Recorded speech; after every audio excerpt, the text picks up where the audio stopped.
चाहता हूँ कि जब से इनकी प्रधानी हुई है, जब से यहाँ से कोटा भी चला गया, पहले तो कोटा यही भी पड़ता था, यहाँ से कोटा चला गया। प्रस्ताव नहीं करेंगे, प्रस्ताव पर अपना मोहर नहीं लगाएंगे क्योंकि उनका कैंडिडेट लड़ाया हुआ प्रतिनिधि था उसको मिला और दयाराम पुत्र राम मनोहर को 571 वोट मिले। 21 वोट इनको, 21 मत इनको ज्यादा मिला।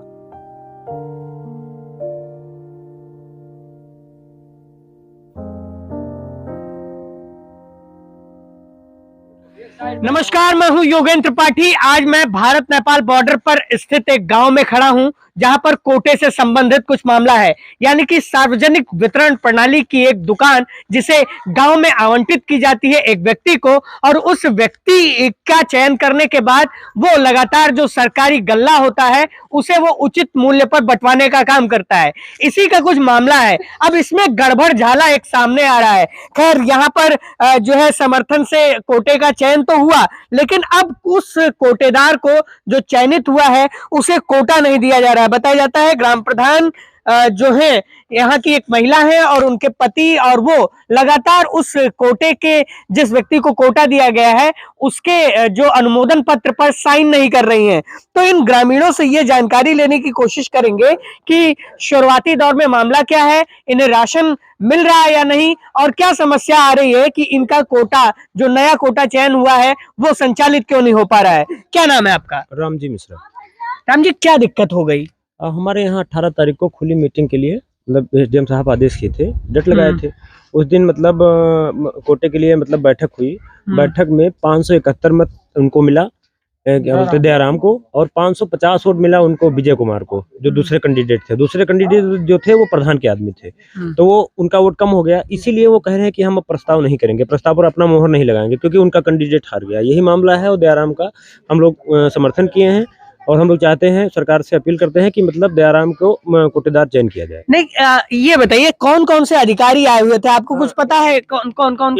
एडीओ कोऑपरेटिव और सेक्रेटरी, दो लोग। ये लोग आए हुए थे। कुछ पुलिस व्यवस्था भी रही? पुलिस थाने से पुलिस आए थे, 4-5 लोग पुलिस वाले भी थे, और उसके बाद में एडीओ कोऑपरेटिव जो नोडल थे, और उसके बाद में ग्राम पंचायत के जो सेक्रेटरी हैं वो थे। हाँ। कितना वोट? लगभग 1100 वोट पड़ा। हाँ, लगभग 1100 लोग मतलब वहाँ इकट्ठा हुए थे। उनके बाद में समर्थन उनको मतलब 571 लोग उनको समर्थन किए थे। 571 लोग दयाराम को समर्थन किए थे। अच्छा, अब दयाराम को कोटा मिलने में क्या दिक्कत हो रही है? वो प्रधान का आदमी मतलब उसको समर्थन कम मिला है, और वो चाहते थे कि हमारा आदमी कोटेदार बने। इसीलिए वो हम मतलब जो दयाराम का मतलब उस पे जो प्रस्ताव है, उस पे प्रस्ताव पर मोहर नहीं लगा रहे हैं अपना। अच्छा, आप क्या कह रहे थे, बताइए। मेरा नाम शेषराम सरोज, मैं ग्राम हिंडोली क्लास का रहने वाला हूँ। मैं यही कहना चाहता हूँ कि जब से इनकी प्रधानी हुई है, जब से यहाँ से कोटा भी चला गया, पहले तो कोटा यही भी पड़ता था, यहाँ से कोटा चला गया, यहाँ से लगभग 6 किलोमीटर 7 दूर। वहाँ पे लोग को जाने में असुविधा हो रही थी, काफी परेशानियां हो रही थी। बरसात का मौसम है, लोगों ने ये सोचा कि अगर कोई अपने यहाँ मौजे का कोटा ले लेता है तो फिर यहीं पे हम राशन पाते रहेंगे। इस वजह से यहाँ पे चुनाव करवाया गया। चुनाव करवाने के बाद समर्थन करवाया गया जो भी, फिर जिसको कोटेदार लोगों ने चुना, उनके प्रधान की विपक्षी होने की वजह से प्रधान जी मोहर नहीं लगा रहे हैं। प्रधान जी का एक बात मैं और कहना चाहूँगा, जो लोग घुसखोरी बेईमानी करके उनको पैसे कमाने की सुविधा दे रहे हैं, उनकी वो पक्ष दे रहे हैं। चलिए, मैं इस बात को आपको लेकर चलता हूँ कि कोटे के बारे में। कोटे के बारे में उन्होंने उनकी माध्यम से जो भी बात कहा, ठीक है, बेईमानी करके कोटा जीते, चलो ठीक है, मैं मान रहा हूँ। हमारे गांव में इधर फोटो खींच लीजिए आप नालियों की, फोटो खींच लीजिए रोडों की, जिसपे के ऊपर सफाई कर्मी पैसा तो ले आता, लेकिन आज 1 महीने में 1 दिन काम करने नहीं आता है। इस पे प्रमाणित करके पैसा क्यों निकलवाते हैं? तो ये इस तरह की समस्या गांव में, आप क्या कहेंगे? हमारा नाम विद्याधर शुक्ला है, इसी गांव के हम रहने वाले हैं। हमारे यहाँ 18 तारीख को चयनित करने के लिए कोटा का मीटिंग हुई थी।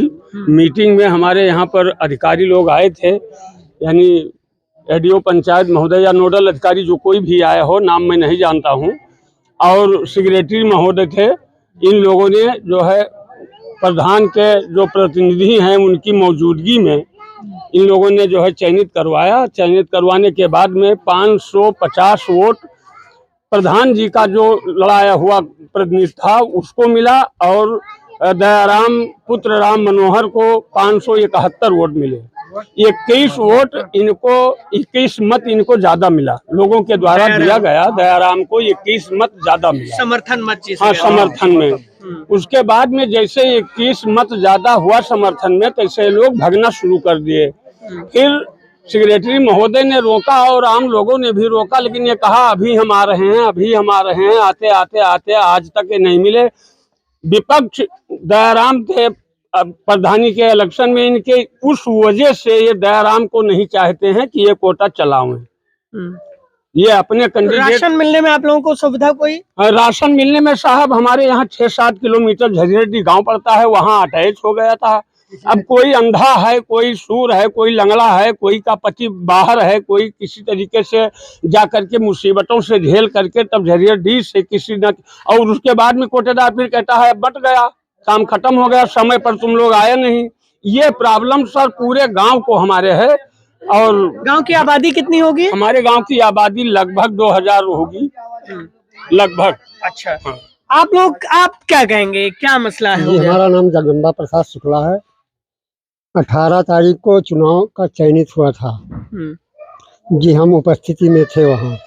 दयाराम पुत्र राम मनोहर को 21 वोट से विजयी प्राप्ति हुई। अब विपक्ष पार्टी में प्रधान जी थे जिसका नाम अवधेश कुमार है, वो मोहर इसलिए नहीं लगा रहे हैं कि उनके विपक्ष में जीत हो रही है, इसलिए वो मोहर नहीं लगा रहे हैं, इसीलिए आनाकानी कर रहे हैं। हम सरकार से ये चाहते हैं कि आकर इस समस्या का निदान करें। तो ये देखिए, यहाँ पे गांव जो हिंडली कर रहा है, यहाँ पर दर्जनों की संख्या में यहाँ पर लोग खड़े हुए हैं और बताया जाता है कि 1100 कुल लोगों ने यहाँ पे समर्थन दिया, जिसके बाद जो है एक दयाराम नाम के व्यक्ति हैं, उन्हें सार्वजनिक वितरण प्रणाली की जो सरकारी दुकान है वो मिलनी चाहिए थी।